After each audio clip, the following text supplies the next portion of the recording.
Hey guys, Kari Larson here with the Yes Lifestyle. I've been getting some extra questions and inquiries recently on some more basic core and back movements, things to help you when maybe you've had a back injury, you have back pain, you're trying to even activate and engage and find those core muscles. So I want to give you a core and back health video part 2 to help us get into a little bit more of that. How do we identify those muscles? How do we activate them and get them working for you? So we're going to start on the floor on your mat, and we're going to start on your backs. All right, so join me on the floor. All right guys, so some movements to help you find, activate, and strengthen those important core muscles. We're going to start with finding your transverse abdominals. I've said in some other videos, your transverse abdominals are a set of abdominal muscles that wraps around you horizontally like a corset. So you have your rectus abdominals, your internal and external obliques, and then your transverse. They wrap all the way around you and tie together at the spine.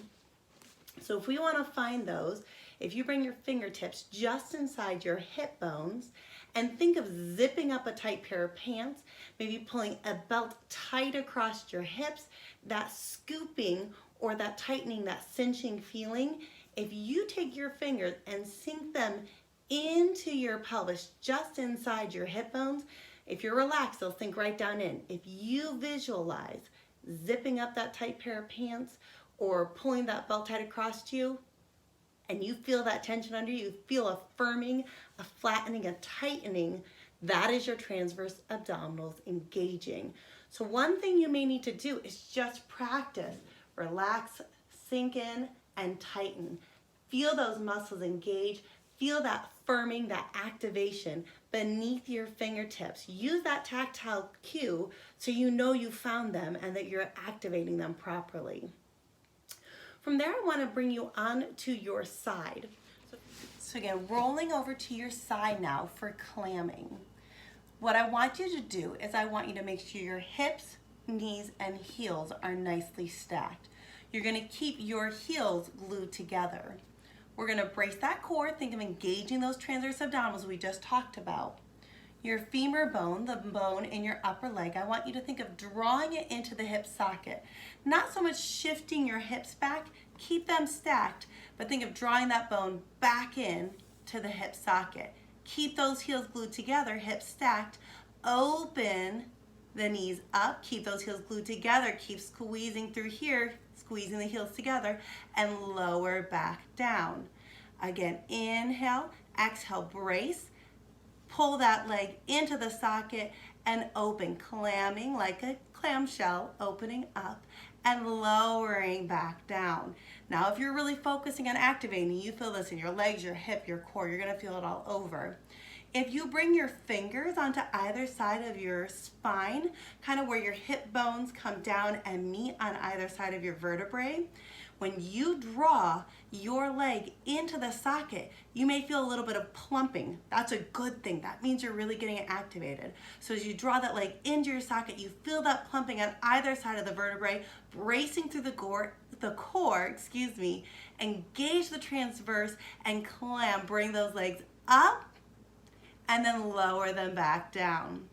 So one more time, inhale, exhale, brace, draw that leg into the hip socket and clam, keeping those heels glued together as you open up and come back down, drawing that leg into the socket the whole time.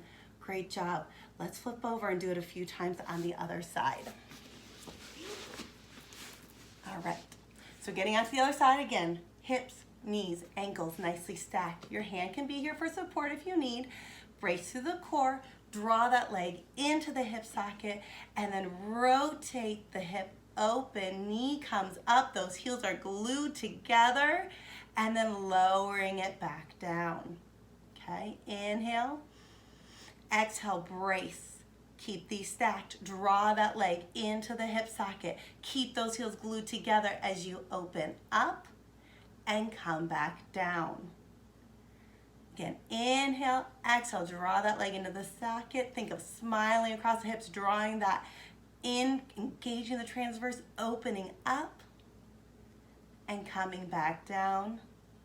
And one more, inhale, exhale, brace, Draw it in. Keep those heels gluing together as you open up and go back down. Nicely done. Let's come onto all fours, so onto your hands and knees for arches and curls. I suggest, unless you have a specific note or notice from a doctor to not arch or to not curl, extending and flexing of your spine, then doing this movement and getting mobility and movement into your spine is really good and can relieve a lot of muscle tension and pain, as well as strengthen and encourage the mobility you want to have. So coming onto all fours on your hands and knees. All right, all fours, hands and knees. Make sure your hands are under your shoulders, your knees are under your hips. Your feet aren't together, the hips width apart. Inhale, exhale, scoop, rounding the back up towards the ceiling. And then inhaling, tailbone up, eyes and heart forward, extending the spine. So scooping, rounding up as high as you can towards the ceiling. And then inhaling as you bring your eyes and heart forward, tailbone up. Inhale, exhaling, scooping the belly button towards the spine, bring your spine as high towards the ceiling as you can. And then eyes and heart forward. One more time, scooping, rounding up. And then extending forward. You can repeat this as many times as you want, especially if it feels good. Just get that movement in there. Even if you don't focus on the breath right now, but you get that movement up and down and just start to get that spine more mobile. That will help a lot. The next exercise I want to show you is a side-to-side movement. So getting some side-to-side rotation occurring and lateral flexion occurring. So again, on all fours, what I want you to do is pick your right foot up off the ground.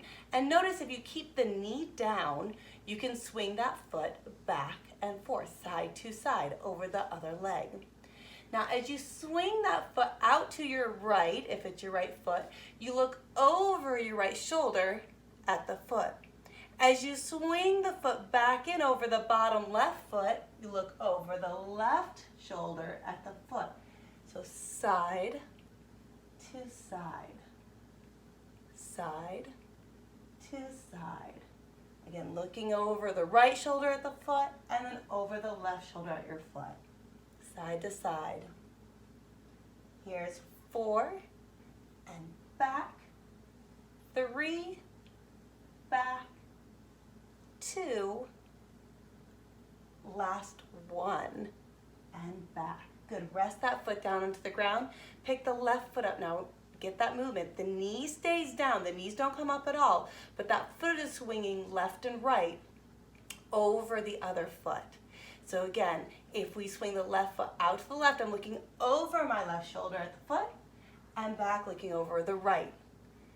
Left to right, left to right. Notice that the lateral flexion, a bending of my spine, side to side. I'm looking over my shoulder, or at least trying to. You may not be able to see your foot, and that's okay. You got to start somewhere.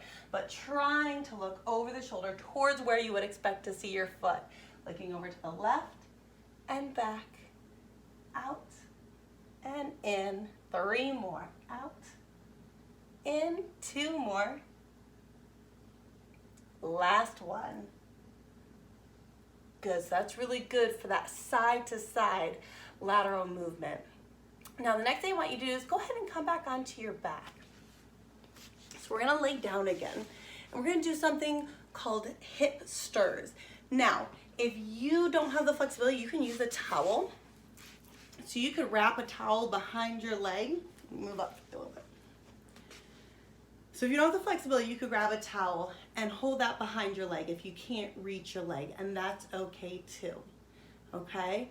Or if you're able to grab onto your leg comfortably, then you can just hold on. The idea of this is to loosen up the muscles surrounding the hip joint. So what I want you to do is pick one leg up, one or the other, doesn't matter, the other leg resting on the ground. You can hold behind the knee or rest your hands on top of the knee. I want you to think of sinking the ball, the top of the femur, into the hip joint, like a mortar and a pestle. So a mortar and pestle is a grinding, right? A bowl. You press it around and you grind or stir something. So think of settling it in, sinking it in to that socket and rotate it around. Try not to be tense, try to be loose, but sink it in. And then reverse the movement, go the other way. Good, so again, sinking the femur into the socket, let it sink down in there and stir it around. Visualize your hip socket as being a bowl and as the top of the leg bone being that stirring mechanism, grinding pressure, using pressure all through the hip. You can think of stirring taffy. Sometimes that's a helpful cue for people. And make sure you go both directions. Okay? So make sure we get that other leg, rest that foot down. And again, a towel could wrap around that leg for you. You could bring your head, neck, and shoulders up too if that's comfortable, but some people's necks are gonna get sore and tired. And you wanna make sure you have a nice gentle nod of the head and you're not straining your neck. But let that leg sink into the hip socket and just stir it around, okay? So really think of that mortar and pestle, that stirring of taffy. The visualization, is really important here to get the desired effect of loosening up the hip, loosening up those muscles, relaxing, identifying, and getting things with more mobility going through them, okay? We're going to move on to another exercise for helping to identify and engage and control your transverse abdominals and multifidi now. This is called often the pelvic clock. So if you thought about an elongated clock on your abdomen, up at the top where your your ribs come together would be your 12 o'clock. Your pubic bone would be your 6 o'clock, and your two hips would be 3 and 9 o'clock. Had to think about that for a second. So 12, 6, 3, and 9. So if you inhale, exhale, scoop that belly button towards the spine. Remember, zipping up that tight pair of pants, drawing that belt tight across your hips, engaging the transverse. That's what I mean when I say scoop your belly button towards your spine.